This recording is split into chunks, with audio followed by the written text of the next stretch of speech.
नमस्कार किसान भाइयों, मैं मनोहर लाल पाली राजस्थान से। आज मैं मेरे फार्म पर एक अन्य उत्पाद बनाने जा रहा हूं, जिसकी संपूर्ण तैयारी मैं कर चुका हूं। वह है पत्थर स्वरस घोल। भाइयों, जिस प्रकार विभिन्न प्रकार की दालों और तिलहन में हम माइक्रो न्यूट्रिएंट बनाते हैं, जिससे पौधों के सभी पोषक तत्वों की पूर्ति में ये सहायक होते हैं, उसी तरह पत्थर स्वरस घोल भी एक माइक्रो न्यूट्रिएंट का बनाने का तरीका ही है।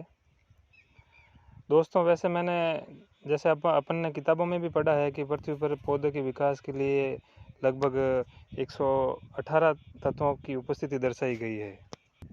इनमें से कुछ अनिवार्य तत्व होते हैं और कुछ गौण तत्व भी होते हैं। जैसे इन तत्वों में nitrogen, phosphorus, potassium, calcium, magnesium, गंधक, iron, manganese, boron, zinc, copper, molybdenum, chlorine, nickel, carbon, hydrogen, oxygen आदि अन्य तरीके के जो तत्व होते हैं जो पौधे के सर्वांगीण विकास में बहुत ही अपनी भूमिका निभाते हैं। मित्रों, मिट्टी में कई तरह के खनिज तत्व होते हैं और हमारी मिट्टी में पाए जाने वाला खनिज कौन सा है, किस तत्व की कमी से हमारे जो मिट्टी में जो कमी पाई गई है, उसका हमें मिट्टी परीक्षण से ही पता चल सकता है। इसीलिए मैं जैविक खेती करने वाले किसानों से सलाह दूंगा कि आप एक बार अपनी मिट्टी का परीक्षण अवश्य कराएं और मिट्टी में आवश्यकता अनुसार पोषक तत्वों की जो कमी हो उसकी पूर्ति अवश्य करें। मिट्टी परीक्षण से हमें हमारी मिट्टी की भौतिक प्रकृति का हमें ज्ञान हो जाएगा। वैसे विभिन्न प्रकार के पत्थरों में कई तरह के खनिज तत्व होते हैं। इसमें जैसे आपको ये दिखाई दे रहा है, इसमें 8 से 10 टाइप के हमने पत्थरों का संग्रहण किया है। इन पत्थरों को हम वेस्ट डिकम्पोजर के साथ एक पावरफुल माइक्रो न्यूट्रिएंट बनाने का काम कर रहे हैं। ये पत्थर एक जगह के नहीं हैं, अलग अलग जगहों के लिए हुए हैं, जो हम बता दें आपको नज़दीक लेके। ये जो पत्थर है ये कंक्रीट है, जो आरसीसी भवन निर्माण में कार्य आती है। ये पत्थर ये किसी पहाड़ी का है, ये भी पहाड़ी का है। ये मार्बल पत्थर है जो टाइल्स और मकान निर्माण में काम आता है। ये भी टाइल्स है जो अलग टाइप की है, इसमें कोटा स्टोन और ग्रेनाइट पत्थर है। ये भी टाइल्स है आपको जो दिख रहा है। और ये पत्थर जो है ये भी अलग अलग पहाड़ों के लिए हुए हैं। ये जोधपुरी चितर पत्थर है। ये जो ये दिख रहा है आपको, ये नदी के पत्थर हैं, जिसमें अलग अलग टाइप के पत्थर दिख रहे हैं आपको।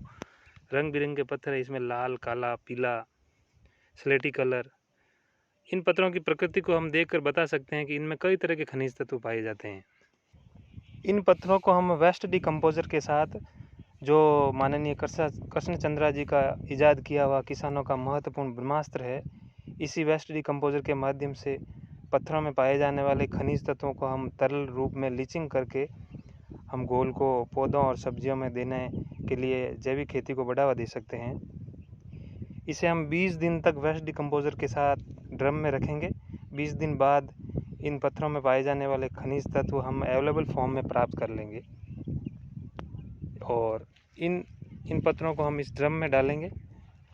इस ड्रम के नीचे एक नल लगा दिया गया है जो बाहर की तरफ खुल रहा है, और ये जो पाइप आपको दिख रहा है, ये पाइप ड्रम के बीच सेंटर में हम इसको खड़ा करेंगे। और इस पाइप पीवीसी पाइप, इसमें देख लीजिए आप, बारीक बारीक छेद किए हुए हैं।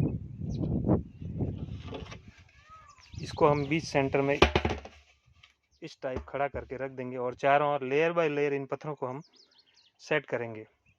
पाइप का रखने का औचित्य यही है कि जब हम ये 20 दिन बाद में तैयार होगा तो ये छनकर इस पाइप में पानी आ जाएगा और हम वेंचुरी के माध्यम से इसको पौधों और बागवानी में काम ले सकते हैं।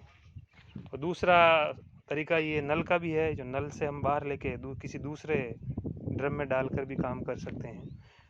चाहे हम स्प्रे के लिए काम लेना हो तो इस नल के माध्यम से हम इस वेस्ट डिकम्पोजर वाले पत्थर स्वरस घोल को हम बाहर निकाल कर स्प्रे में भी काम ले सकते हैं। स्प्रे का दोस्तों मैं बताना चाहूँगा, 15 से 20 लीटर ये घोल प्रति एकड़ हम ड्रिप के माध्यम से दे सकते हैं और 5 से 8% घोल स्प्रे के रूप में हम बागवानी में या सब्जी वर्गीय फसलों में हम कार्य कर सकते हैं। इस प्रकार ये नया उत्पाद मैं आज बनाने जा रहा हूँ। आगे भी इस तरीके से कई उत्पाद हम बनाएंगे, जिसकी जानकारी और अनुभव हम आपके साथ शेयर करेंगे। धन्यवाद।